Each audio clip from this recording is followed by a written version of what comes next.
Voilà, amis internautes, bonjour partout. Vous avez eu l'occasion de nous suivre sur EHP Média à travers cette émission.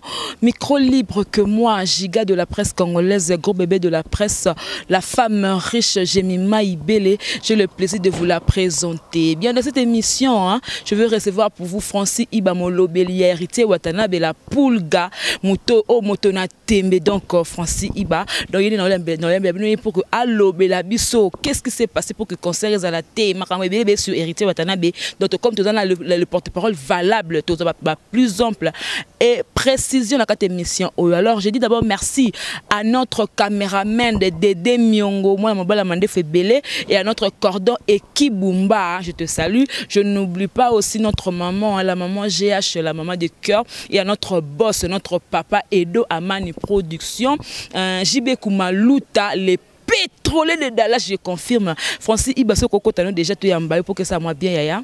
Bon dimanche. Les gros bébés de la presse. Voilà, c'est bien moi. Donc Nazawana Francis Ibakan que Molobeli, donc le porte-parole valable de l'héritier Watanabe Nazana Ibaboni. Ouais, donc avant tout, merci pour les gros bébés de la presse. Ndengo looking pose information à source. Avant tout, on a passé un bon séjour dans le Tembe, héritier Watanabe, la cause nostra, le magma. Parce que Babi Tembe aussi la té. Mais en plus, si vous Tembe, quand il est vire, Tembe est débordé, Tembe vimbi quoi. Donc, merci encore, on a dans la team Ouattatu. On va se mobiliser qui va à Londres, va aux États-Unis, va à Suède, va Suisse, pour l'événement de l'année aux Olympia de Paris. Donc merci vraiment à la team, Jenny Fernandez dans Londres, Mima Weto, na Bella Dingang dans Londres, vraiment pour l'événement, mais tout le monde a qui ils ont annulé quoi. Et puis le problème nous a dit tembe wana na munoko wana ya ngona pe bosuki babi moto na temba suki dans le lendo ko ganga belé que non a osé tango ba combattre ba boye loko yo lingi osé ba boye la ba fali ba boye ba jibe ba wera yo bité ngana ya komeko monde ba suki si tembe wana ba toazo confondre, ils confondent les choses. Tu vois tembe mais c'est les chanteurs azo mi ben ezaka kombo kaka héritier wata moto na tembe mutumo linga ba défi. Je crois que Papi les rois formé la souka carte illimitée. Papi les rois bilanga erona ba José Ndombe ba yebi. Eza nangoka kombo na eka kandenge zalaga la Poulga le magma la cause nostra. Mais ce que congolais ne tulingi ko confondre biloko trouba ko mineti kaka tembe a hérité tembe c'est kazo sala pour prouver ba tuneti tembe mon ndenge ya orgueil et ya bongote ba to batika confusion na ba osala ya kombo ya mutu na ko juger tembe wana na ndenge ya orgueil kombo neza lokola setani gola eza ko ne ba surnom des alaka si ne ba surnom des alaka artiste ces arba les rois de la forêt ba sultani motopamba on comprend ne tout le monde a pu ba confier l'omide ya mbenga les grands moparo songambeli voilà donc il y a bongo juste ka sobriquet et non pour na tembemo ya orgueil. Je crois que bato ba héritier Watanabe a leader mon social, leader mon bon. Olivier Rande on a bu soit ça là 7 ans que na sous pototé mais dans moins d'un mois aye la team attaqué poto. Je crois que mutema malamu ya boss nanga ya mutu moko bien batutu ba c'est mais c'est bon tout ça qui n'angola tout kinda otala ba réfugié mbongo ko tout ça qui a caché na ezai mbongo mo que non peut-être à rocha na poche mais tout kinda to kabola ma on a ba ndiko na biso ba réfugié congolais n'Angola donc voilà. Donc Francis on a qui va préparatif nous qui normal maramuto qui c'est bon ce qui héritier à se permettre que foot que dépenser pour la musique qui ne sait que avec da sou que beta en fait qu'est-ce qui s'est vraiment passé pour que concert wana et betati.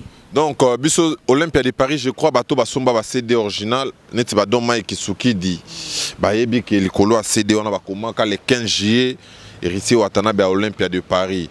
Je crois que ba Seleman Zombie drapeau blanc te ka CD a yebi le boss Adolphe Moutebachilamuna l'impresseur congolais yebi que Olympia on a biso to annoncer ngo depuis le 10 novembre 2016 jour CD bimaka mais tu comprendre était batumsu ba ego chaba date na bango avant biso pour ba diembela pour ba créer ba base mais biso ba visa gloire à dire que visa ego bima ba messe ba ego kende poto je crois bon mon ande ba mataki bazo ki avion aéroport et puis merci infiniment à Ted Tendai le président d'honneur de la team Ouattata Sombele ba messe ba billet ba messe ba kende et puis ba kitaki na Roissy Charles de Gaulle. Chose étonnante, ça fait 7 ans que l'orchestre congolais voyage à gâter ba répéter à peine en France mais la team Ouattata on a eu le temps à répéter mercredi na jeudi na staff net na film. Je crois que ba Olo Ganzanza bazaki wana ba Ange Kilonda na ba Frankie Stone mon ami bazaki wana to répéter qui 2 fois chose étonnant et ça les m'a sauté. Et puis le jour de l'événement ba monaki liboso Olympia plan Mundela komi ba ganga héritier Watanabe liboso Olympia. Je crois ba tout ba connecté ba monaki ba image wana. Donc puis na 16h OK, c'est un banda balance nango, to bandi balance, je crois monaki ba plate na Olympia de Paris, ba Jacques Love bazaki wana et puis tu banda balance à 30 minutes, il y a ouverture des portes ndé bandi ko na biso ba combattant, ba banda qui marche na bango. Ba banda qui marche na bango pacifiquement mais ba coup de fil euta ina kin. Euta na ba leader miso aminene parce que ba voice ses alliés, ba appelle les alliés ba enregistrer ki bango. Donc ba benga que non marche qui nango pacifique. Et bah maka même ne simbité pourquoi bongo la tsango ba tumsu ba viona oh bino mo ronde peut-être un sous départ ezaki ma beton et ça comment pourquoi ne pas ko 500 ba quelqu'un combattant wana ba tête pour que ba bon ça déjà pour que maka mango le kaka na kimia. Président Papson a ebige soki déjà orchestre c'est ça les balance que nous les alliés. On comprend so mon pena orchestre c'est ça les balance c'est que nous les alliés ko beta ba vient nga dostal chikanda en Afrique du Sud, de Salchikanda, balance Salimaki à 30 minutes, ne marche pas bandi pacifiquement. Abanda il a bango bien, mais beaucoup de fil ou taïkin, mais si on a tumba bakar pour monter les plans 4, tapé ça na robé tate. On comprend. Donc appelle bato babenga ya ngomona ngeno ba ego tumba car, ba yo tumba ba poubelle. Malamoko mundele yo ebi France et auto subir ba attentat ebelé, moi mi collé auto les cas. Et puis Donald Trump a eu les 14, bisosko événement donc sécurité à haut niveau. Donc yango balança qui a alerte terroriste pour nous signaler que non ba Monica Rezik va bouler peut-être ba to Al-Qaïda ba yo sala attentat liboso Olympia alors que zaki bandeko biso ba congolais. On comprend. On est désolé parce qu'on a compris que la haine qui a gagné. Et puis cette haine là ne peut pas tuer notre musique quoi. Donc la musique n'a pas boulot n'a pas la musique. Tu comprends d'été Moboule bandio salema bango bazayi pona protester pona makambo kame komi ya kofinga la personne héritier Watanabe motona temba koyaki na se koloba n'importe quoi to comprenaki ki yana ba collabo yana ba tumso vraiment ba ki na ndenge ka keno ya ko annuler événement iba siko wa conscient que liko na bino likambo ezaki que non ba que non ekozonga na ngo kaka mais batika moi temps liko na bino le lo que non gouvernement français basu décision que ba conseil beta soutenir na poto pendant 5 ans. Donc je crois que Gelor Chora l'intouchable Mbondani na ba président Kadima de Dubaï na ba bof nanga papingo ya bijou kenda ba ebik et puis biso concert on ezaki lancement ya Biblack. Il y a Biblack TV qui est la chaîne à M. David Monceau qui est un citoyen ivoirien. Cela n'avait rien à voir avec la politique du Congo. Donc toi vraiment désolé mais quelque chose se prépare. Régine Longa Sama Ayebi, le général Akafulex, Tommy Boy Ayebi, Rodrigue Antouf le Parsec, na ba Régine Longa bah quelque chose se prépare. À part ça, nous Suisse et Zos et la Bisso. Suisse et Zos et la Latine.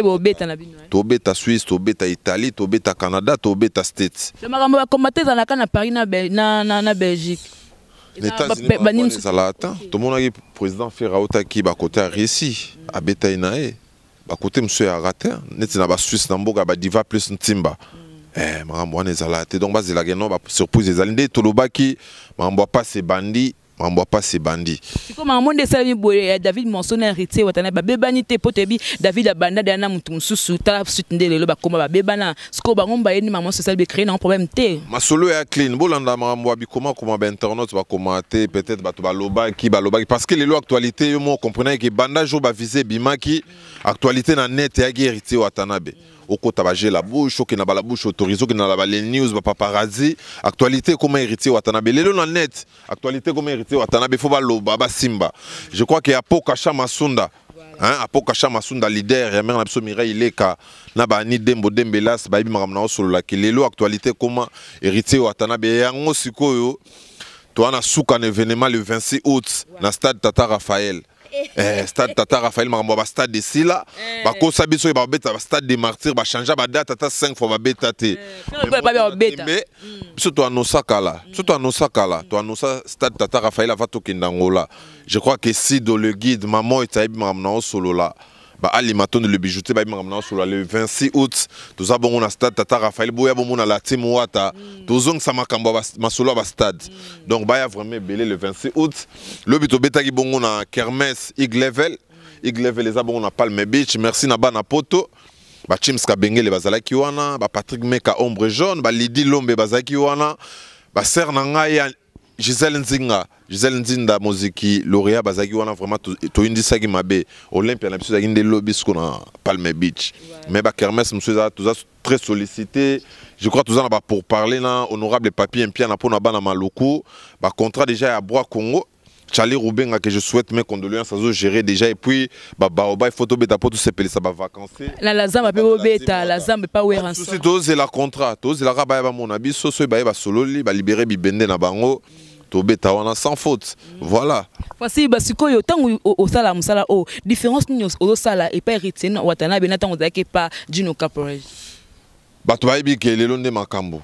Makambo. Na osolo na ba Adolphe Mtebachila muina na osolo na ba Robera mwana ngombe ba ilunga kaluchi.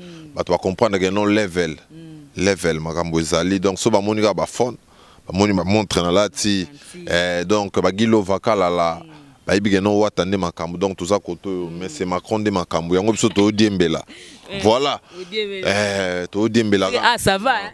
Ah makambo ezali je crois que Serge Tata Kibokolo ayi makambo na solo Alex Mundai depuis Luanda ba makambo na solo Mandela Mukonda na Lukapa na ba Shaka Dokudinga ba bienvenue mokeniza poloke dinange ba makambo na solo la bambota mobilanzila na batu na utaozana ba makambo na solo la watande makambo quoi voilà Francis parce quoi un dernier mot parce que il y a quand même interview parce que surtout moni bino boye tous vraiment ba nouvelle a hérité watana bébé ça absolument bien au col banini par rapport ya hérité watana des mouvements surtout mais la moni bokendaki 15 besoin 14 si ba combattant ba levaki moko pignon d'attaque mais c'est na biso moko sa mazone ba levaki nde akimité ba levaki pas combattant donc film Makakol les jeunes douaniers na Luanda pas tout n'enga même question ba levaki mo na mai donc bazolo kisaye bazolo kae ba Rodrigue Antouf ba o meka un peu ko luka ba e ba sogaza puis donc to landelango tout monde ba tasu problème kune ko na muto héritier ya mona Ekoyate France est un pays des droits donc je crois que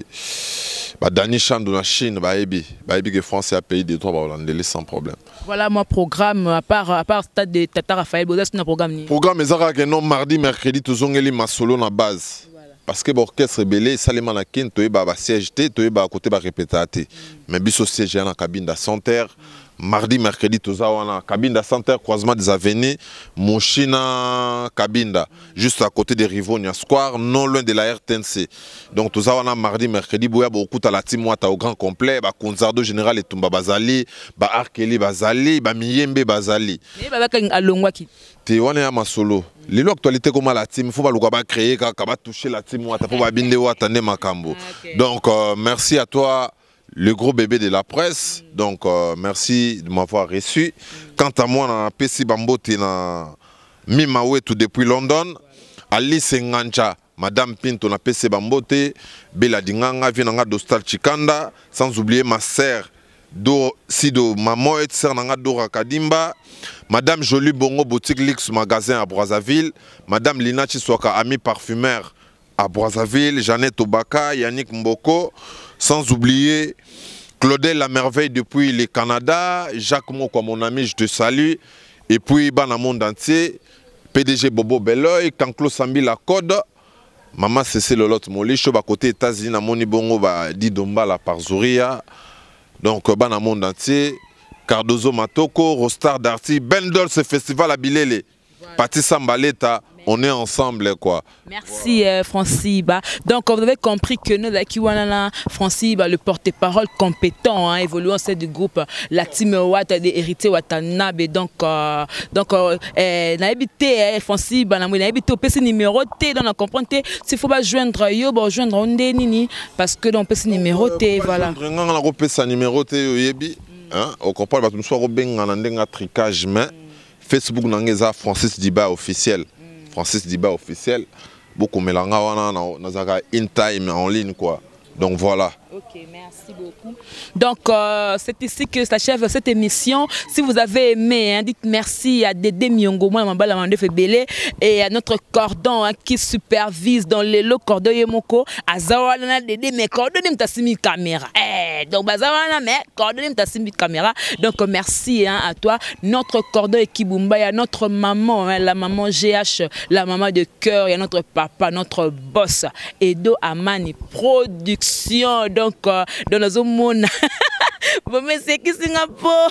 Le Mikolo, la Botifa. Maman Mokondi, la femme de valeur, la femme riche, gros bébé de la presse, giga de la presse, baptisé par Ivipan, baptisé par JB Kumaluta, les pétrolier de Dallas. Donc on a confirmé yo. Et puis je salue maman BT depuis Allemagne, notre maman, je te salue. Et je salue aussi notre tantine Clara, mon ma papa Alphonse na Allemagne. Et puis na mon belé famille Ndomba si partout boza na France, na Belgique, na Kinshasa, na personne va mboté. Donc nous allons nous retrouver prochainement hein, quand on a même micro avec la vôtre Jemima Ibele. Donc d'ici là, portez-vous bien tout ça quand nous qui besoin ami na bande. Donc Tini ya Konde, commandant civil, synonyme propre, police love. Je te salue. Bye.